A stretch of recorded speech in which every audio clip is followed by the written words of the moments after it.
جب اللہ عیسیٰ سے فرمائے گا کہ اے عیسیٰ ابن مریم، میرے ان احسانوں کو یاد کرو جو میں نے تم پر اور تمہاری والدہ پر کیے، جب میں نے روح القدس یعنی جبرائیل سے تمہاری مدد کی، تم گود میں اور جوان ہو کر بھی ایک ہی نسق پر لوگوں سے گفتگو کرتے تھے، اور جب میں نے تم کو کتاب اور دانائی اور تورات اور انجیل سکھائی، اور جب تم میرے حکم سے مٹی کے پرندے کی شکل بناتے پھر اس میں پھونک مار دیتے تھے تو وہ میرے حکم سے سچ مچ کا پرندہ بن جاتا تھا، اور پیدائشی اندھے کو اور برس کی بیماری والے کو میرے حکم سے اچھا کر دیتے تھے، اور مردوں کو زندہ کر کے قبر سے نکال کھڑا کرتے تھے۔ اور جب میں نے بنی اسرائیل کے ہاتھوں کو تم سے روک دیا، جب تم ان کے پاس کھلے ہوئے نشان لے کر آئے، تو جو ان میں سے کافر تھے کہنے لگے کہ یہ تو کھلا جادو ہے۔ اور جب میں نے حواریوں کی طرف حکم بھیجا کہ مجھ پر اور میرے پیغمبر پر ایمان لاؤ، وہ کہنے لگے کہ پروردگار، ہم ایمان لائے، تو شاہد رہی ہو کہ ہم فرما بردار ہیں۔ وہ قصہ بھی یاد کرو جب حواریوں نے کہا کہ اے عیسیٰ ابن مریم، کیا آپ کا پروردگار ایسا کر سکتا ہے کہ ہم پر آسمان سے کھانے کا خوان نازل کرے؟ فرمایا، اگر ایمان رکھتے ہو تو اللہ سے ڈرو۔ وہ بولے کہ ہماری یہ خواہش ہے کہ ہم اس میں سے کھائیں اور ہمارے دل تسلی پائیں، اور ہم جان لیں کہ آپ نے ہم سے سچ کہا ہے،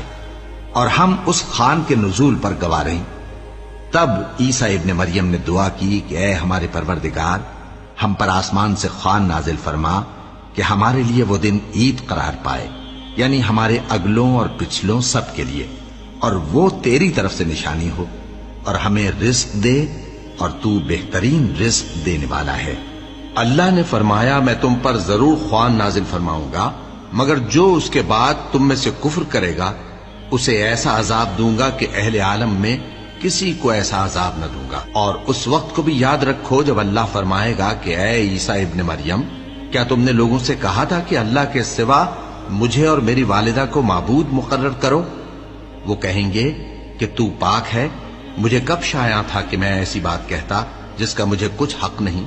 اگر میں نے ایسا کہا ہوگا تو تجھ کو معلوم ہوگا، کیونکہ جو بات میرے جی میں ہے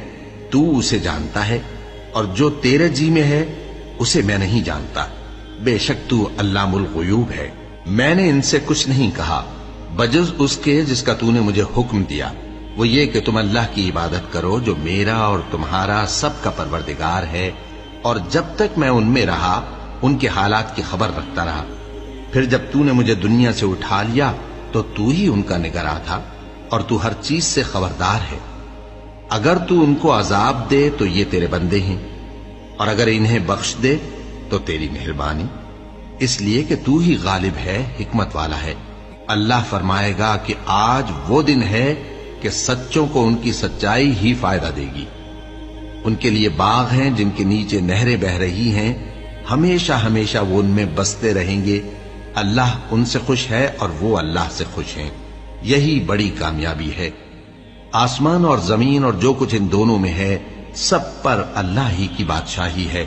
اور وہ ہر چیز پر قادر ہے۔